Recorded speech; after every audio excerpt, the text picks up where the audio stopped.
Hello, my monstrosities. Hello once again. Today I bring to you another me glazing Shadow Legion video. Now, if I can be honest, I know that it's my brain chemistry that is saying, no, this is like really, really good. And then you see the tournament results and it's like, well, they haven't won a top one, but they've been doing really good. And I just want to make a video where I'm letting you know now. I'm going to ramble, my brain is going to wander. Because every time I try to put together a dedicated, oh, this, that, whatever, I find out more things.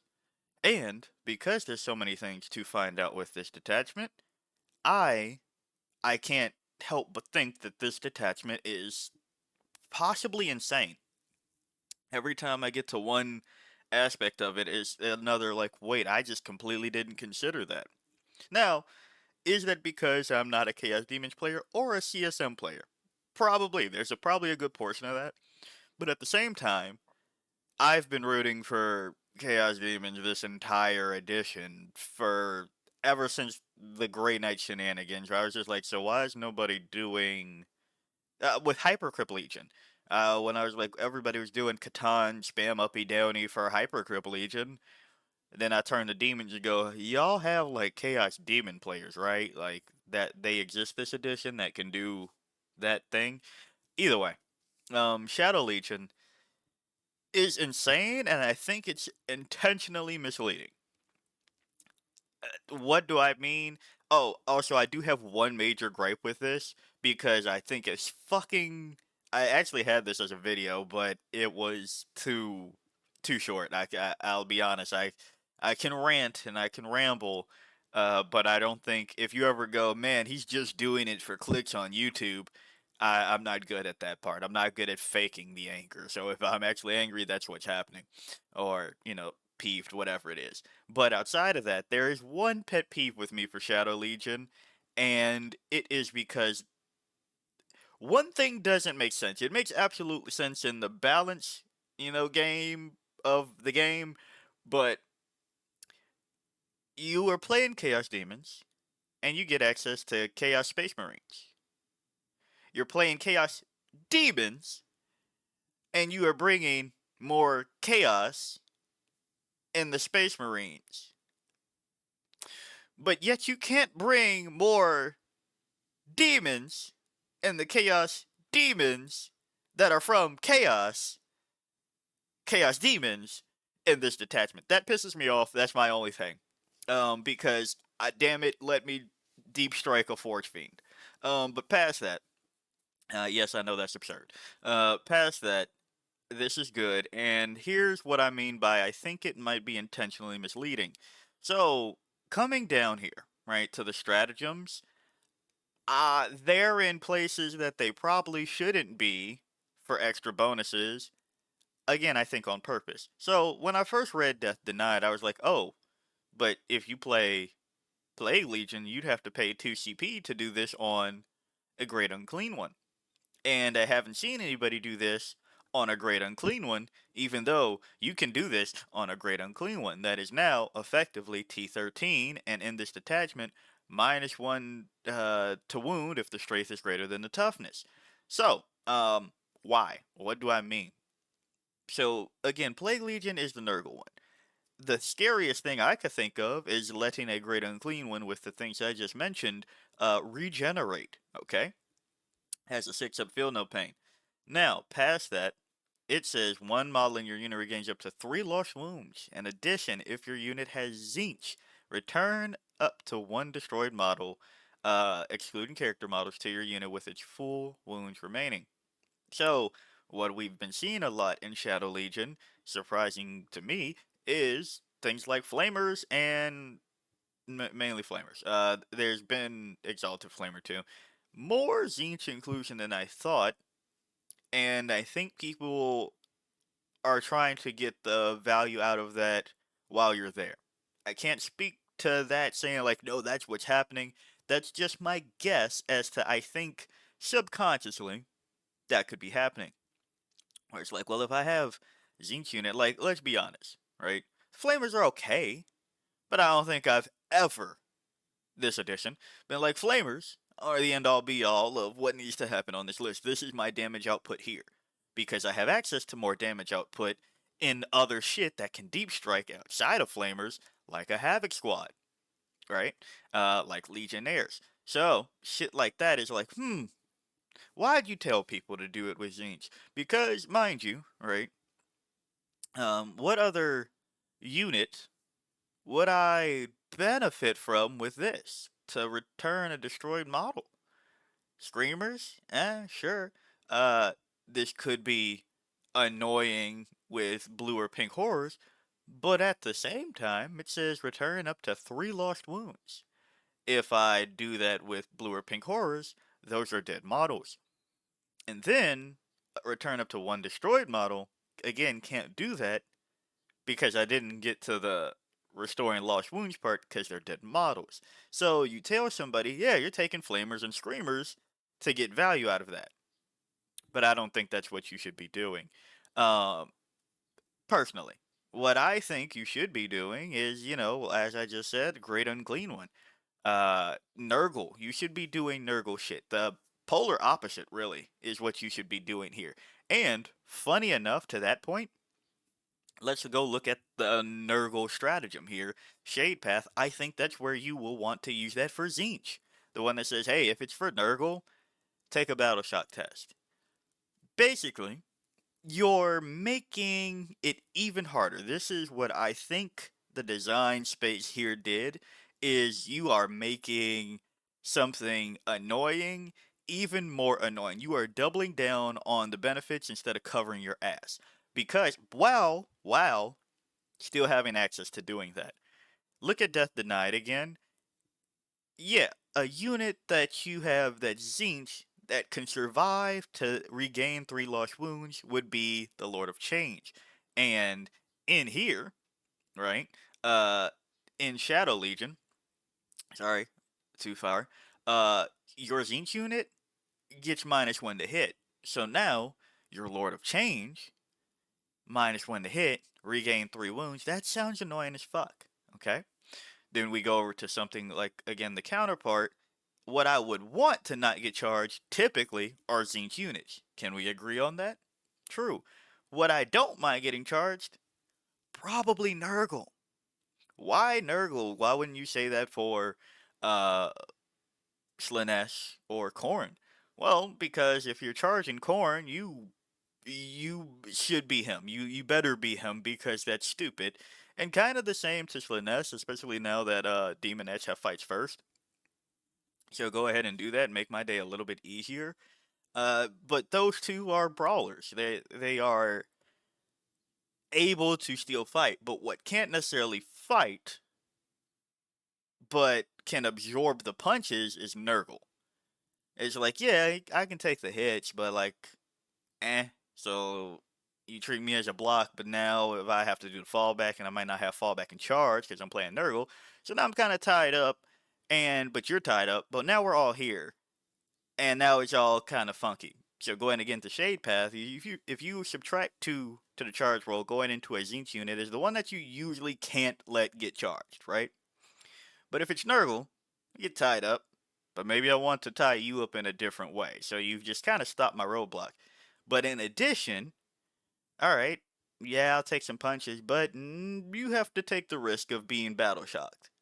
Whether that be no OC for the point you were trying to score on, whether that be no stratagem for you to lift me as easily as you thought you were going to. You now have to run that risk.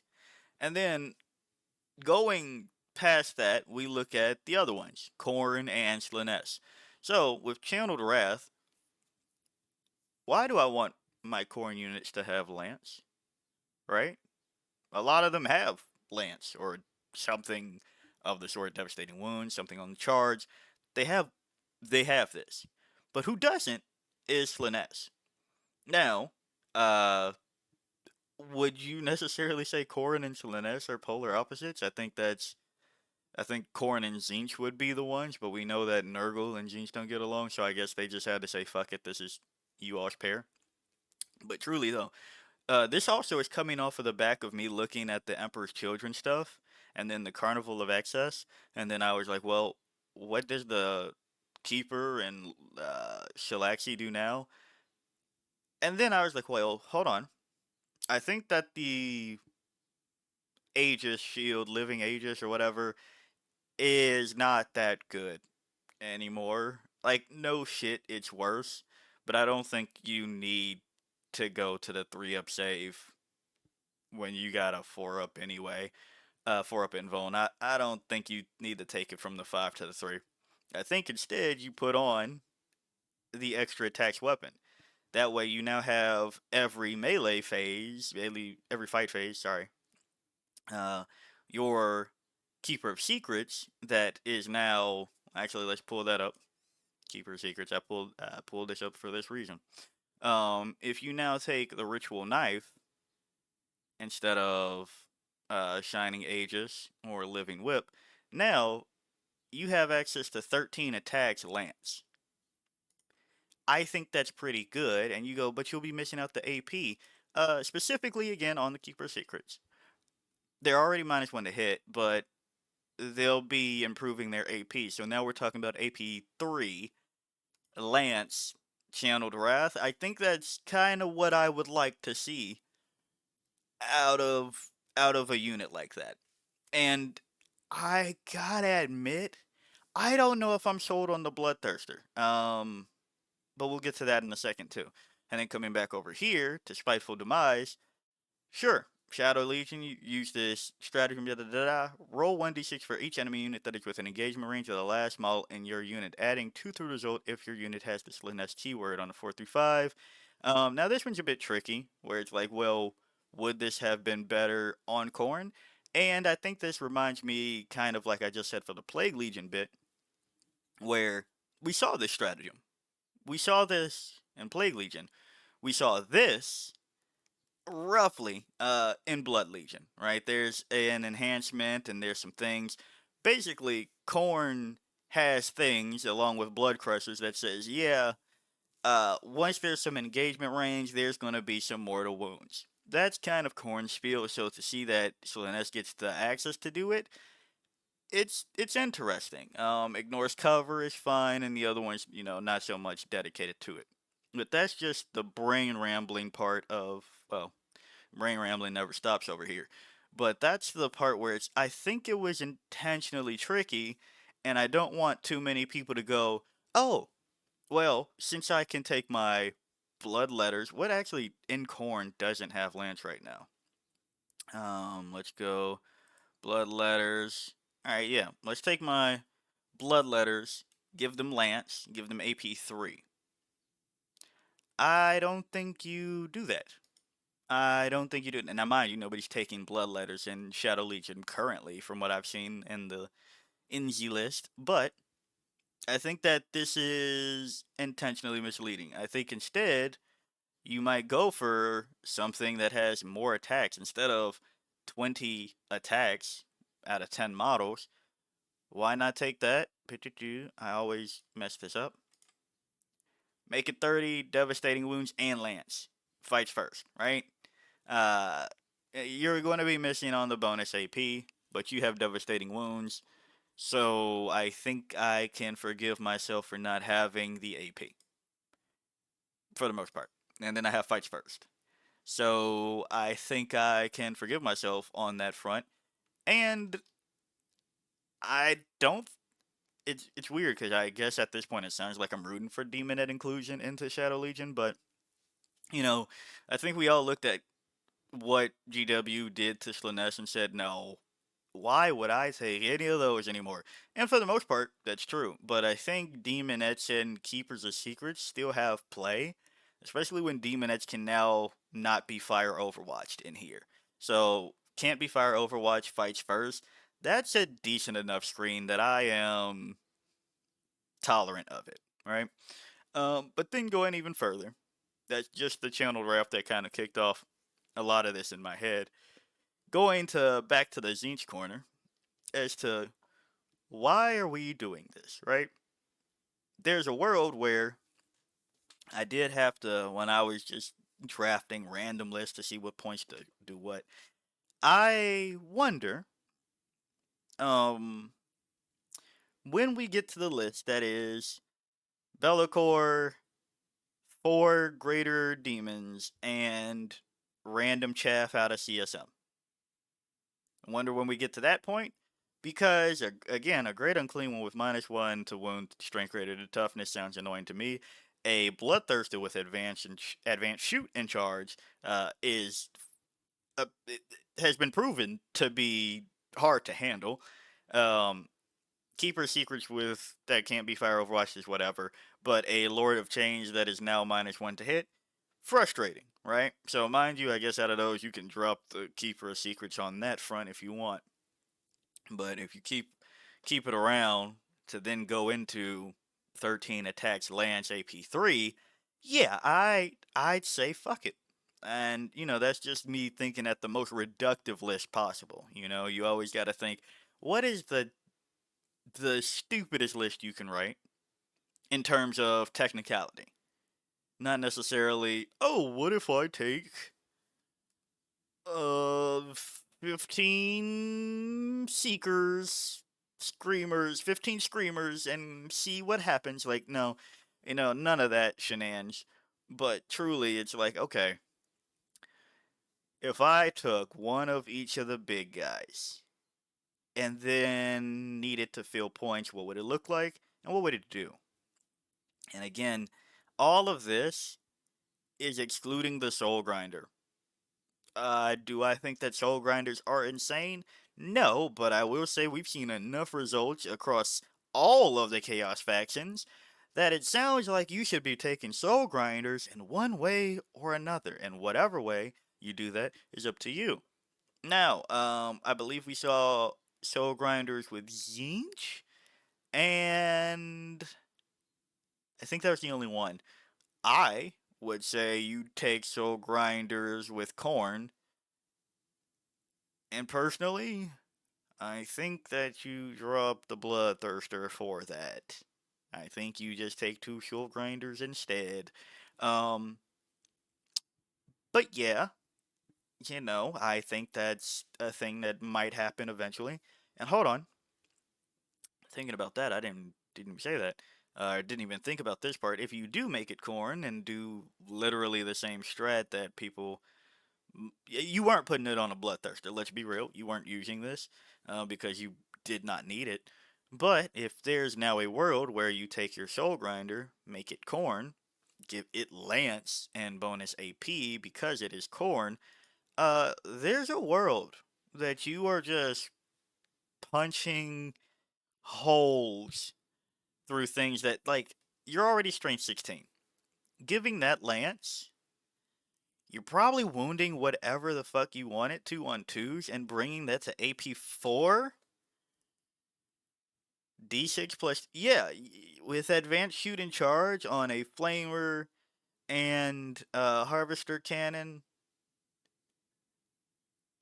Fucking A. Every time I look at this data sheet and don't think about something, it gets better. For 180 points, that's worth fucking thinking about, dude. Come on.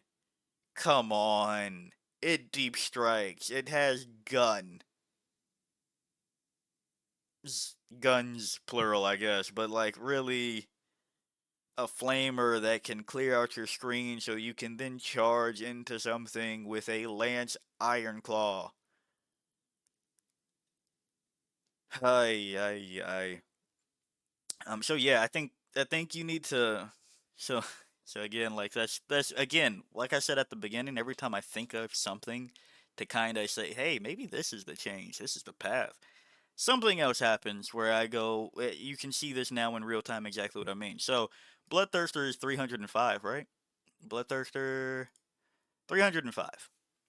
Now, as we just saw, Soul Grinder 180. Two of them 360. So the difference of 55 points means that I can do this twice with extra attacks. Because we're looking at Hellfire Breath, that is D6 511, ignores cover torrent, and you're picking one of the weapons. Now, if you do X, you can bring a blood flail or a lash. So I guess you could do that. But if you go with the great X, that's 16 AP4 D6 plus 2, which is one more AP than the Iron Claw. So it sounds like you could do two of these in corn for cheaper. Yeah. You all might want to look into that. And you can move over monster and vehicles and terrain features. That's right, the other change that happened to the fucking Soul Grinder. It got buffed somehow. Um, if it makes it normal or advanced, it can move over friendly monster and vehicle models, so you don't have to worry about it. Yeah, like the Bloodthirster has fly to like help you out with that part. But yeah, Soul Grinder, guns, advanced shooting charge by making it corn. And let me triple check because I had this as a list to go. Oh yeah, you could do the thing. Da da da da da da. Da. Right? You could do the thing. I'm just going to triple check, live triple checking right here. All right. And demonic allegiance corn. Must have torrent of blood. Sorry. Yep. You can do it. You can do it. You can do it. Absolutely. So hey, you all might want to drop the bloodthirster and a flamer unit. I guess I don't fucking know. Uh, Unit of flamers and make it double soul grinder. That seems to be pretty decent. Now, T8, I'm sorry, T8 movement 8 versus movement 12 is a different ball game too. Let's not act like that's the only end all be all, but for cheaper and getting two of those things, I think that's what I'd rather do uh most of the time, and then still have access to all the shenanigans. So, that's just one of those. That was corn. Did I have a funky Tzeentch thing? That's where we started. Um, oh yeah. So here we are with Tzeentch. Where are we? Do do do do do. All right. My Tzeentch inclusion that I think needs to be more of is the Burning Chariot. Why the Burning Chariot? Well, first off, Immolator's good, right? We see a lot of that happening, and the rule of the Immolator is what the main attraction is. For roughly the same amount of points, if not the exact same points, can't remember if it's what the Agents one is, um, you get a unit with the Burning Chariot, like an Immolator, to strip the benefit of cover. And stripping the benefit of cover means that it applies to all of the shit. Your opponent is the one who cannot have the benefit of cover. So whatever Havoc Squad, Lord of Change, Soul Grinder that goes into your opponent's things, they don't get the benefit of cover, no matter who did what, when, where, why. Also, the Burning Chariot, I think, needs to take the place of the Flamers and the Exalted Flamer. I think, again, there's too much being bought into Death Denied. Uh, but why? Why here? So a Burning Chariot is T8 with the 4 up invuln and 9 wounds.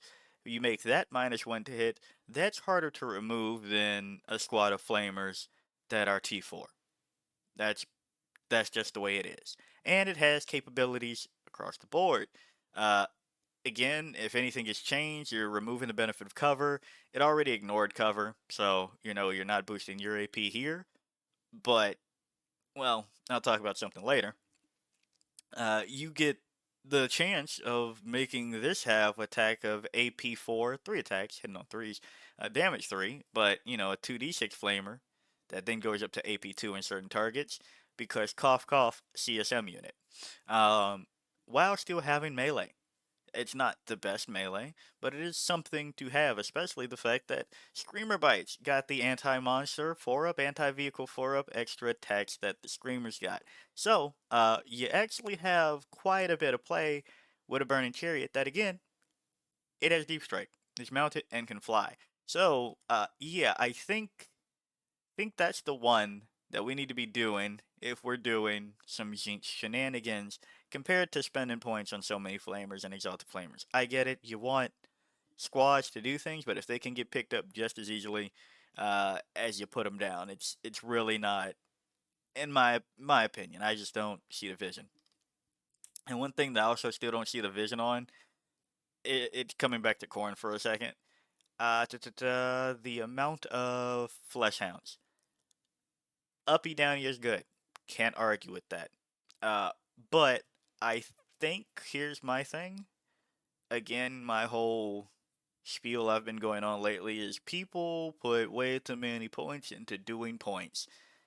I think once you're like 150 points to have 2 units uppy downy, and then 225 because I've seen like a lot of flesh hounds. I don't know, Chief. I think this could just be something else.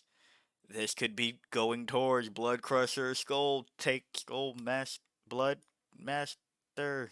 No, Skull Taker. Fuck, what's their name? Skull Master. There we go. Skull Master, Blood Crushers, and that could be points towards that with scouting. Again, you could just be doing things like that, or I guess I didn't even think about this. You could double down on the Blood Crusher units, and one be Malice made manifest. To start the fight phase, select one enemy unit within engagement range of bear's unit and roll 1d6 on a 2 through 5, d3 mortal wounds on a 6, enemy unit 3. Now 25 points could be something else, but at the same time, demons points are weird, so there are times where you might need to fill 25 points after you've done uh 30, and the slight chance don't really think so because you have Nurglings, but there's a chance. Alright, there's a chance that you double down on Skullmaster and Blood Crushers for the fuck of it. But I just don't think, especially when you have Binding Shadow to uppy downy for 1 CP, that could be free with Chaos Lord. And they deep strike, right? They because it's the CSM, they're deep striking. I just don't think you need to be spending additional points in your list to be taking this many flesh hounds that don't do shit else. Like I'm not seeing it. I don't really know. But yeah, that's that on that, I guess. Coming over here to the things that you can bring. Of course, we were going to see the ACDC. We knew that was going to happen, right? And of course, we were going to see Havocs. For people that don't know what ACDC is, it is Dark Commune, with a Cursed Cultist. So we knew that was going to happen, right?